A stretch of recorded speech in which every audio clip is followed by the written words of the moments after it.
It's finally over. We got Naomi, Volume 2, Number 6 last month.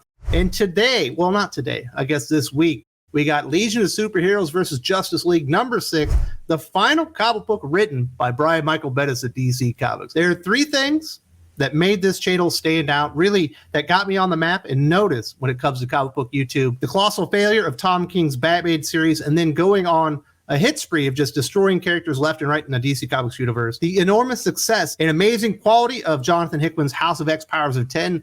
Love talking about that. A lot of people came to the channel for that. And then the third big reason was Brian Michael Bendis just destroying Superman and destroying his reputation in comic books in the process. I pretty much documented it all right here. I'm not going to talk about Legion of Superheroes versus Justice League number 6.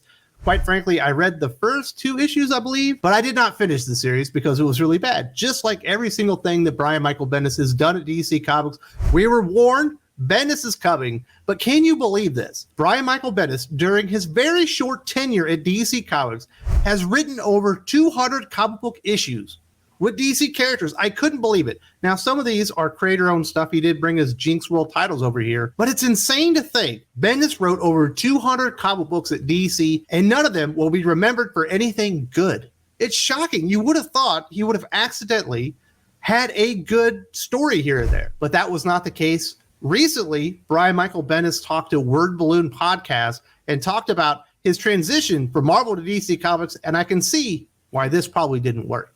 It's so weird to transition from Marvel to DC. I know many other creators have done it over the years, but you are like almost changing your energy field. I don't know how to describe it without sounding like a weird Portland hippie, but at one time, Dan Didio bringing Brian Michael Bendis over to DC Comics and Marvel would have been a coup. We're talking about House of M, Ultimate Spider-Man, and a lot of success at Marvel Comics, doing groundbreaking things that people will remember for a very long time in a very positive light. Unfortunately, that Brian Michael Bendis is no longer with us. Every writer has a prime, and Bendis has been well outside his prime for quite some time. You know, kind of finishing up his Marvel Comics tenure on a very sour note. Obviously, Civil War II is the thing that really comes to mind. Just what a colossal failure that was. But he also did Riri Williams' Iron Man, just kind of destroyed the character. I don't think the Iron Man title has recovered still. And that's what Dan Didio brought over to DC Comics when he hired Brian Michael Bendis at an exceptionally high page rate,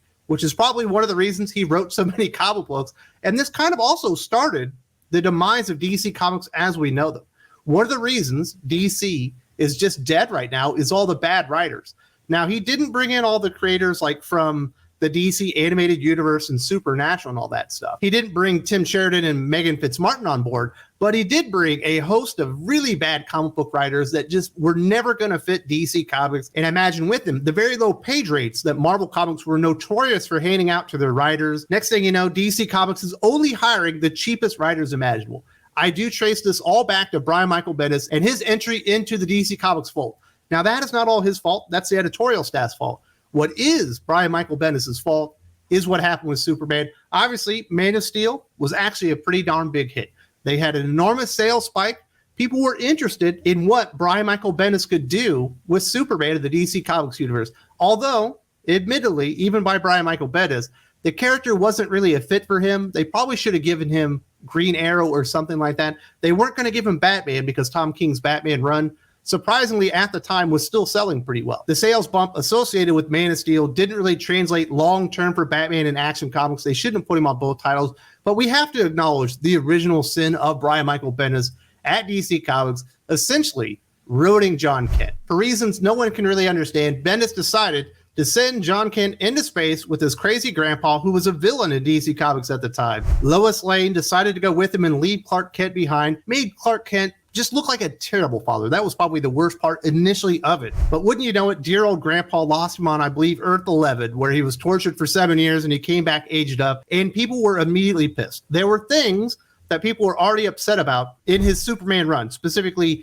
changing the destruction of Krypton and introducing Rogol Zar, because he's Brian Michael Bendis, and when he takes over a character, he's got to change some really big things because it might be included in a movie one day. He wants those payouts and stuff like that. So people were already a little bit miffed about Rogol Zar and that stuff. But once he did that to John Kent, that was pretty much lights out for Brian Michael Bendis with DC Comics fans when it came to Superman. I don't know why they left him on the title for so long, because the sales just died. Action Comics was even worse. What was going on in Action Comics? Not much. He was fighting the Red Cloud. Do you remember that story? And it all led into this Event Leviathan event. What a stupid name for an event. Event Leviathan event. And if you were one of the lucky people like me that actually read Event Leviathan, you know they released Superman Leviathan Rising Special, which is this really big comic book that costs a lot of money. And the first 5 issues of Event Leviathan are recaps of that special comic book. He wrote no new material, maybe a couple pages here or there, but it was just a recap of everything that had already happened. You had an event book. You had a ton of really big characters in DC Comics, and everyone left the title once they realized it was going nowhere. This thing was so boring. Alex Maleev's art couldn't even save it. And by the time we get to the end and Superman finally shows up, all we learn is the identity of Leviathan himself, which was already an organization in DC Comics. Could we make this a little bit more confusing? So we ended up spending like $40 to learn the identity of Mark, whatever his name, the Manhunter. I don't even remember the story. I just remember being so pissed off, and I think a lot of people just knew it. If the aging up of John Kent Superman wasn't enough, boring them to tears with Event Leviathan was definitely the final straw. And if you hear from Brian Michael Bendis in this interview with Word Balloon, he kind of just blames the fans. Deep love for the history of the characters, but always trying to push them forward into new places. And those new places are sometimes, I don't want you to go new place. Go to the old place that I like, right? Or go to the place in my head that I'm thinking of that you don't know about.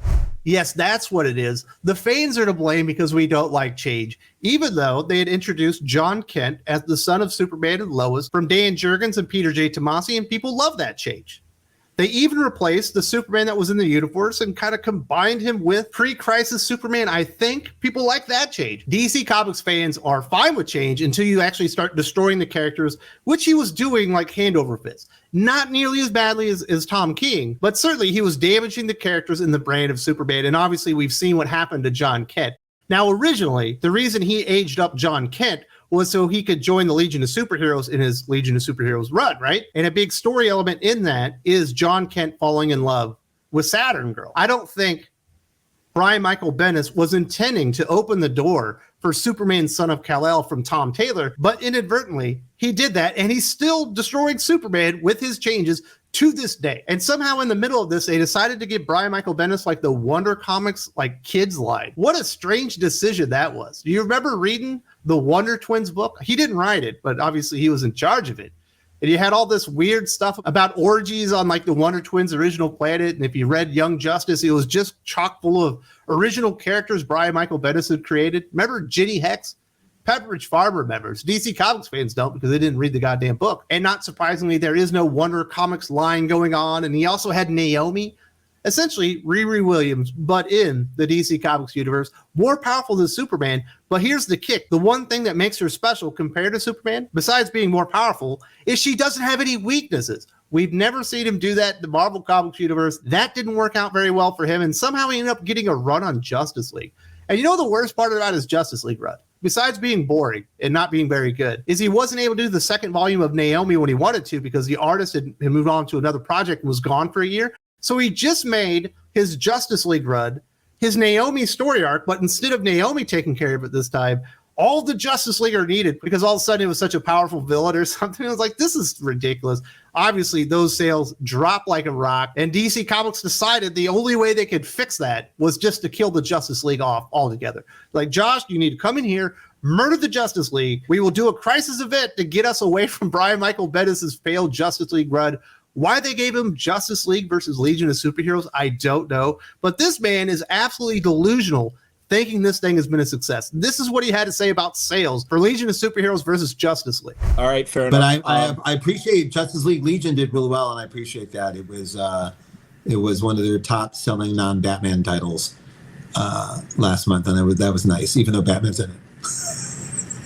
I said, "Oh, good. We're the only non-Batman like top 10 book," and we're like, "Oh yeah, but Batman's in it." Despite what Bendis says there, it was never the top-selling DC title that didn't include Batman, although it did include Batman. Trial of the Amazons #1, I think, outsold the first issue of Justice League versus Legion of Superheroes. I'm pretty sure by that point, Superman Son of Kal-El hadn't cratered completely and was probably still outselling it. This is what Comic Book Revolution had to say about sales of Justice League versus Legion of Superheroes #1 in January of 2022. Justice League versus the Legion of Superheroes #1 posted a sad sales rank at the number 61 spot. This title is going to quickly drop out of the top 100 by the third issue. Again, there is no interest in Brian Bendis' Legion of Superheroes. It remains a complete mystery why DC Comics felt the need to reboot the Legion for a ridiculous fourth time. Not even pairing the Justice League up with Bendis' Legion could generate much interest. Of course, much of this is a problem with Bendis himself.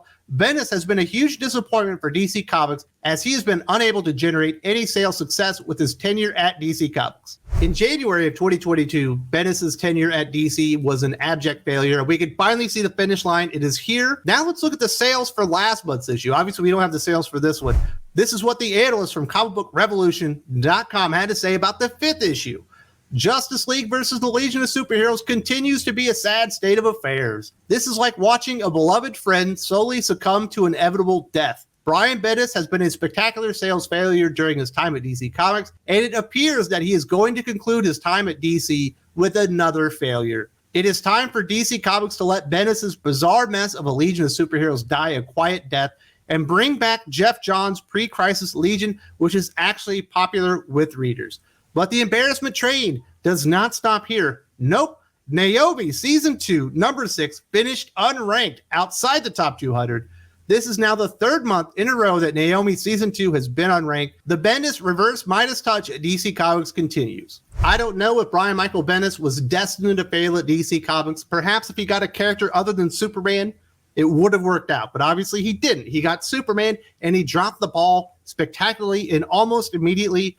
This is really the first big video on my channel. The audio sucks. The visuals aren't very good. I don't even show my face, but the passion for DC Comics is there, and the writing on the wall was there for Brian Michael Bendis and Superman. He wasn't done yet, but at that point, he might as well been. People had checked out. Definitely check this out. The first big video on my channel. If you haven't seen this one, where the channel really came from, here it is. If you can't see it here, there's also a link in the video description.